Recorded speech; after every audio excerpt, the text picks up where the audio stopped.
चले बात करते हैं benzene diazonium chloride. Important compound है और इस कंपाउंड से क्वेश्चन बनते हैं। बेंजीन डाइएजोनियम क्लोराइड, बेंजीन हो गया, ये पॉजिटिव टू नेगेटिव हो गया। बस बात अगर हो गई हो तो आगे बढ़ा दें, ठीक है। तो बेंजीन डाइएजोनियम क्लोराइड, बेंजीन के ऊपर N2Cl N2X लगा होता है, ये बेंजीन डाइएजोनियम क्लोराइड होता है। अब सबसे पहली बात इसकी प्रिपरेशन की बात करते हैं, बहुत इंपॉर्टेंट है ये।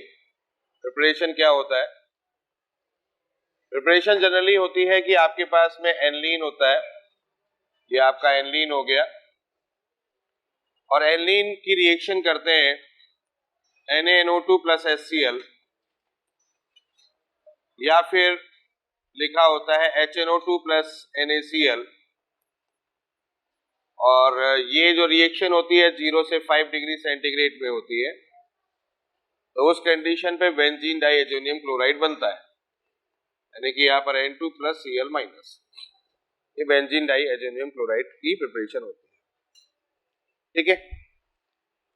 तो इस तरीके से प्रिपेयर होता है बेंजीन डाइएजोनियम क्लोराइड, यानी कि एनलीन के साथ में NO2 प्लस HCl या HNO2 प्लस NaCl, बेंजीन पर N2 प्लस Cl माइनस बनता है।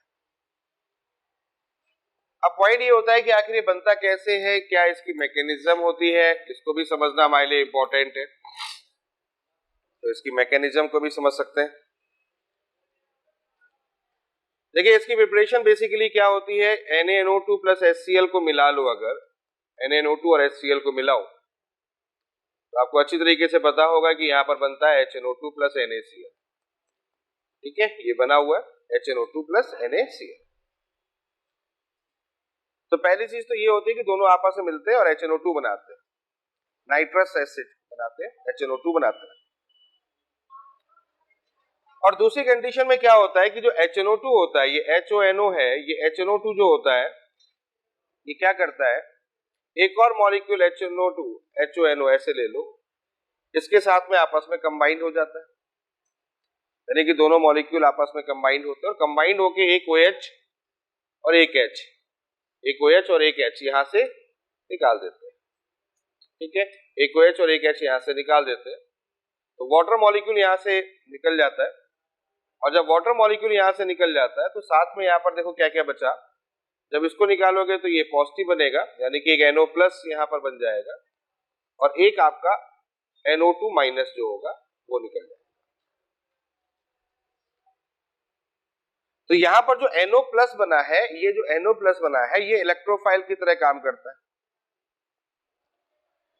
यानी कि इसका मतलब ये है कि यहां पर NO जो प्लस है इसका बेसिकली यूज है,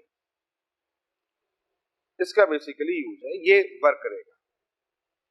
तो NO प्लस जो होगा ये वर्क करेगा। अब ये वर्क कैसे करेगा और क्यों NO प्लस ही करेगा, तो वो हम ऐसे समझ सकते हैं कि हमारे पास में बेंजीन होता है, और बेंजीन में आपको अच्छी तरीके से पता है कि नाइट्रोजन होता है, और नाइट्रोजन पर क्या होता है, लोन पेयर ऑफ इलेक्ट्रॉन होता है।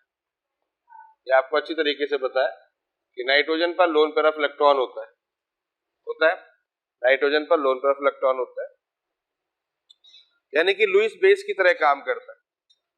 और यहां पर हमारे पास में क्या है, NO है, ये प्लस हो गया, क्लियर है, ये प्लस है, तो ये इसके ऊपर अटैक करेगा, तो ये हमारे पास में क्या हो जाएगा, लुईस बेस हो जाएगा, ये हमारा लुईस बेस हो गया।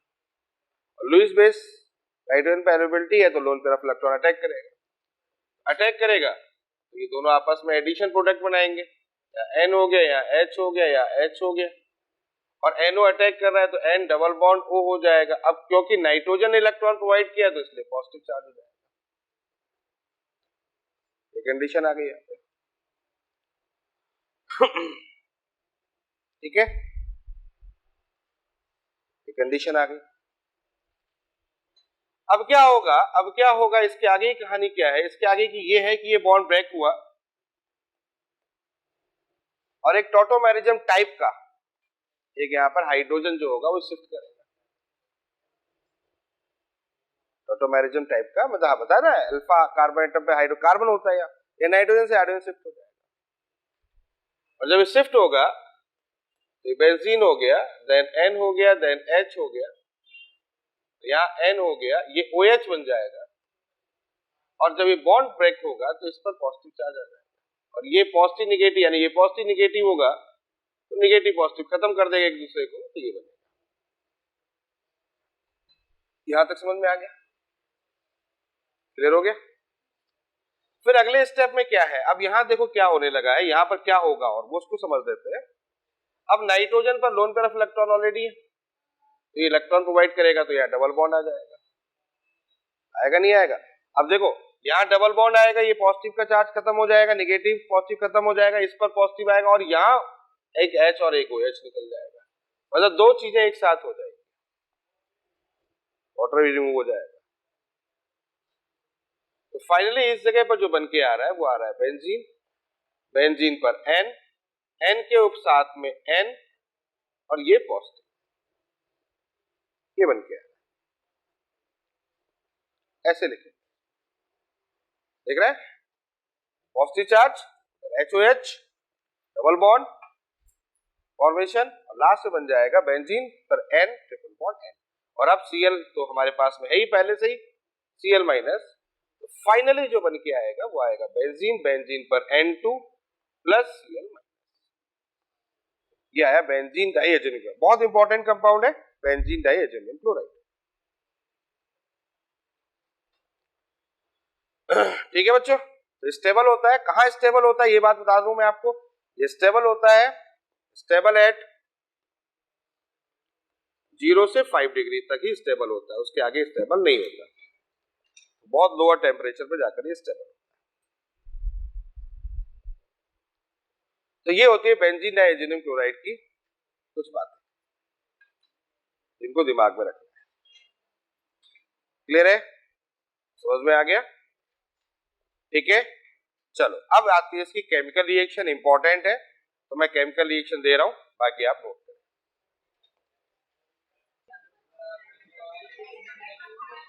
चलो तो बात करते हैं, देखिए CuCl, HCl, CuBr, HBr, clear, ये सब जो होती है सैंडमेयर रिएक्शन होती है, और सैंडमेयर रिएक्शन में क्या होता है, जो भी यहाँ पर लगा होगा हैलाइड वो इसके ऊपर लगा दो, तो इसके ऊपर हैलाइड लगा दिया तो ये Cl आ गया, इसके ऊपर हैलाइड लगा दिया तो ये Br आ गया, ठीक है, तो सब ये सैंडमेयर रिएक्शन है।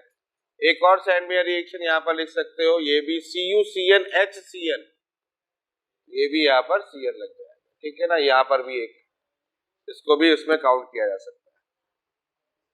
तो करना क्या है, बेसिकली जो भी है उसके ऊपर लगा दो, बाकी को हटा दो, उसको लगा दो। CuHCl गेटरमैन रिएक्शन कहलाती है, यहाँ पर भी वही है, हेलोजन लगा दो, यहाँ Cl लगा दिया, यहाँ Br लगा दिया, ठीक है, ये कंडीशन हो गई,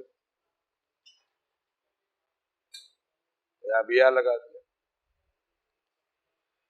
यहाँ आ जाओ, HbF4 है, HbF4 में F लगेगा, तो फ्लोरोबेंजीन बनाने के लिए बेसिकली इसका यूज करते हैं, बाल सिमन रिएक्शन, फ्लोरोबेंजीन बनाने के लिए इसका यूज करते हैं, तो फ्लोरीन वहां चला जाएगा, एक H वहां से निकल जाएगा, और क्या हो जाएगा, BF3 और बन जाएगा साथ में, ठीक है ना, BF3 और बन जाएगा। KCN, CuCN, Cu पाउडर वही है, Cn लगा दो यहाँ पर, यहाँ Cl लगा दो। ये दोनों बहुत इंपॉर्टेंट रिएक्शन है, ये बड़ा ध्यान रखिएगा, क्वेश्चन बन चुका है कि अगर हम H3PO2 हाइपोफॉस्फोरस एसिड ले लेते हैं या C2H5OH ले लेते हैं, तो इनसे हमेशा बेंजीन ही बनती है, बेंजीन, तो यहाँ भी बेंजीन बनेगी और दोनों बेंजीन, दो ही कंपाउंड है, जिससे कि पूरी तरीके से N2X जो होगा वो रिमूव हो जाएगा, और कंप्लीटली रिमूवल है तो बेंजीन ही बनेगी यहाँ पे, ठीक है, तो यहाँ पर दोनों बेंजीन बन जाएंगे। गोमबर्ग रिएक्शन, गोमबर्ग रिएक्शन डाइफेनल बनता है, एक बेंजीन और एक और बेंजीन, दोनों बन जाएंगे आपस में डाइफेनल। रिएक्शन इंपॉर्टेंट है, इसकी ध्यान रखिएगा, रिएक्शन इंपॉर्टेंट है। तो यहाँ पर दोनों बेंजीन आपस में लग जाएंगे, डायरेक्टली क्वेश्चन आएगा, डायरेक्ट क्वेश्चन आएगा। और वाटर के साथ में बात करेंगे तो यहाँ पर फिनॉल बन जाएगा, OH। ठीक है बच्चों, ये रिएक्शंस है, किसकी रिएक्शन है ये? बेंजीन डाइएजोनियम हैलाइड या क्लोराइड की रिएक्शंस है और डायरेक्ट रिएक्शंस होती है, इसमें कोई इफेक्ट नहीं होता। चलो बच्चों, इसमें एक और रिएक्शन है, उसको भी समझ लेते हैं, that is the coupling reaction. ये भी बहुत इंपॉर्टेंट है, कपलिंग रिएक्शन। देखो कपलिंग रिएक्शन क्या होता है, कपलिंग रिएक्शन में क्या होता है, कपलिंग रिएक्शंस में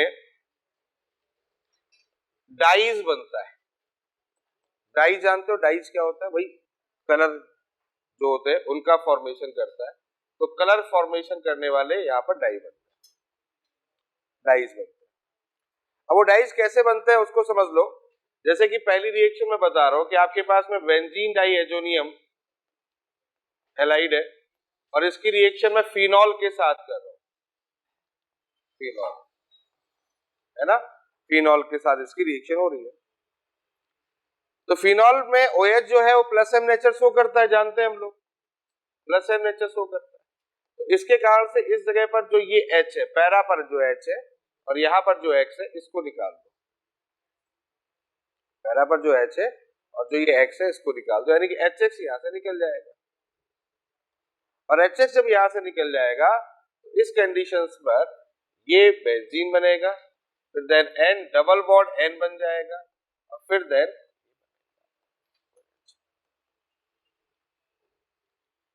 ठीक है, इसको बोलते हैं पैरा हाइड्रोक्सी एजोबेंजीन।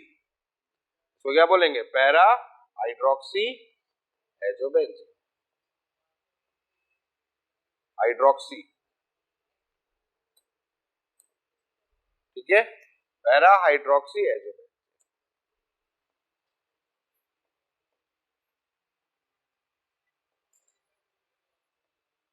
ये बन जाएगा और ये क्या करता है? कलर शो करता है। समझ में आ गया? तो ये कंडीशन। दूसरी बात है, इसमें अगर हम बात करते हैं तो मीडियम कैसा होता है, इसका जो मीडियम होता है वो बेसिक होता है, बेसिक मीडियम में रिएक्शन करते हैं, इसीलिए पीएच जो होता है इसका 9 to 10 के करीब लेते हैं, बेसिक मीडियम यानी कि OH में।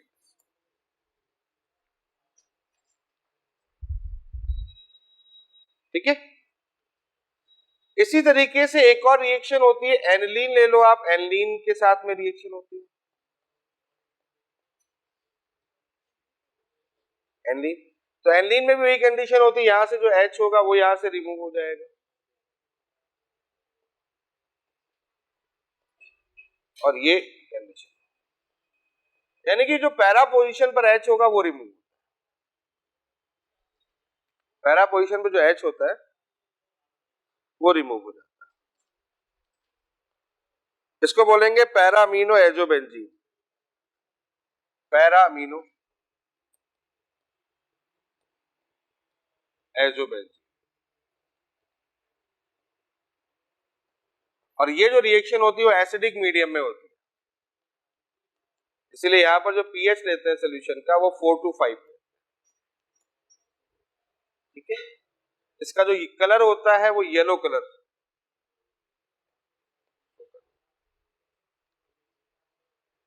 तो बात समझ में आ गई है? तो आपसे वहां पूछ देंगे बताओ किसके साथ कपलिंग रिएक्शन शो करता है, तो ये कपलिंग रिएक्शन। बोलो बच्चों, कोई डाउट यहां तक समझ में आ गया? तो ये कुछ बातें मैंने किसकी बता दी है, बेंजीन डाइएजोनियम क्लोराइड या हैलाइड की बता दी है। डायरेक्ट क्वेश्चन आएगा, डायरेक्ट क्वेश्चन सॉल्व करना होगा। ये सारी इसकी केमिकल रिएक्शंस थी।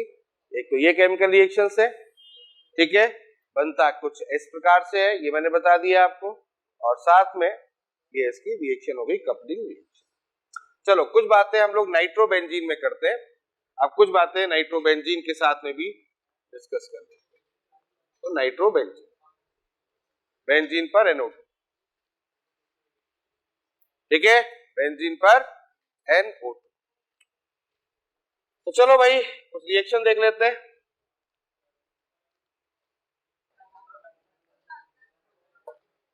देखो ये कुछ रिएक्शन है, बहुत इंपॉर्टेंट रिएक्शन है और रिडक्शन के पॉइंट ऑफ व्यू से रिएक्शन है।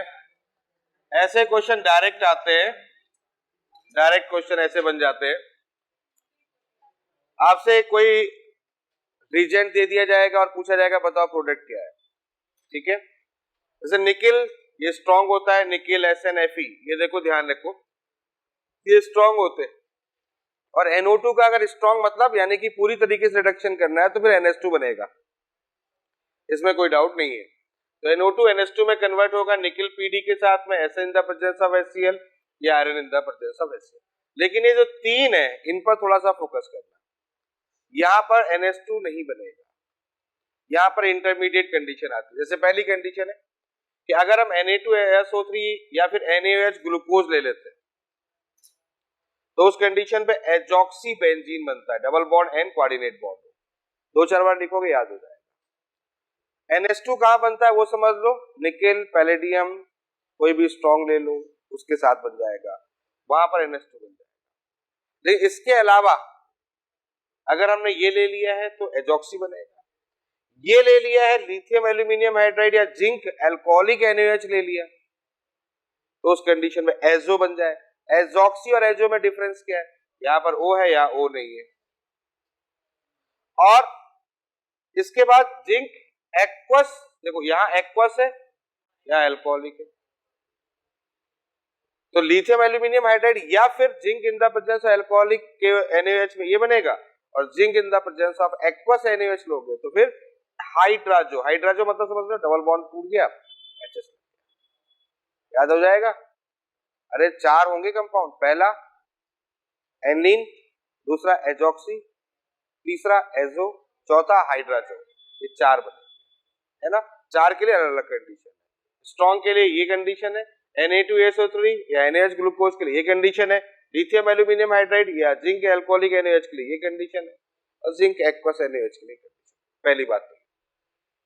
दूसरा ये बड़ा इंपॉर्टेंट है, इलेक्ट्रोलिटिक रिडक्शन। इलेक्ट्रोलिटिक से मतलब समझ विद्युत अपघटन है ना, अपचयन। इसमें अगर बात करते हैं तो दो मीडियम होते हैं, वीकली एसिडिक मीडियम और strongly acidic medium. Weakly acidic medium में तो सीधे NO2 NH2 में कन्वर्ट हो जाएगा, NH2 में एनिलीन में कन्वर्ट हो जाएगा, एनिलीन में कन्वर्ट हो गया, क्लियर है। लेकिन अगर हम electrolytic reduction strongly acidic medium में करते हैं तो NaOH बनता है, हाइड्रोक्सिल अमीन फॉर्म बनता है, और फिर रीअरेंजमेंट होता है। कैसे, ये OH वाला जो है यहाँ आ जाता है और H जो होगा वो यहाँ आ जाता है, तो NH2 हो गया और OH आ गया, तो रीअरेंजमेंट होता है। रीअरेंजमेंट होके यहाँ पर NH2 और OH फॉर्म होता है, समझ में आ गया। तो ये होता है इलेक्ट्रोलिटिक रिडक्शन। तीसरी कंडीशन ये है, इसको बोलते हैं सिलेक्टिव रिडक्शन। सिलेक्टिव रिडक्शन का मतलब ये हुआ कि पर्टिकुलर किसी एक को सेलेक्ट करके हमें रिडक्शन करना है। अगर हम सिलेक्ट नहीं करेंगे तो दोनों NO2 दोनों NH2 में कन्वर्ट हो जाएंगे। तो अगर कहीं पर ऐसी कंडीशन हो जाए कि हमें किसी एक का रिडक्शन करना है, सिलेक्टिव करना है, तो उस कंडीशन पे Na2S या फिर NH4HS कोई एक यूज कर लो, Na2S या NH4, ये सीधे सीधे ऑप्शंस में क्वेश्चन बनते हैं, Na2S या NH4HS। तो उस कंडीशन पे NO2 रहेगा, ये रहेगा, और NO2 NH2 में जाएगा। क्लियर हो गया। तो ये एक छोटी सी बात है, इनको ध्यान रखना है। कोई डाउट यहां तक? चलो आगे।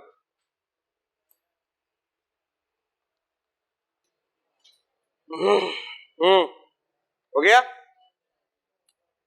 चलो एक छोटा सा पॉइंट और नोट कर लो, टेस्ट ऑफ नाइट्रोबेंजीन। नाइट्रोबेंजीन का एक टेस्ट होता है, इसको बोलते हैं मुल्किन बार्कर्स टेस्ट, ठीक है। इसमें क्या होता है, जिंक NH4Cl नाइट्रोबेंजीन में लेते हैं, हाइड्रोक्सिल अमीन बनता है, और फिर AgNO3, वही टॉलेन वाला याद आ रहा होगा, क्या है, टॉलेंट रीजेंट है कि नहीं है, टॉलेंट रीजेंट है। इस टॉलेंट रीजेंट के द्वारा क्या होता है, NaOH ऑक्सीडाइज हो जाता है NO में H2 और Ag, तो ब्लैक प्रेसिपिटेट यहाँ पर बनता है।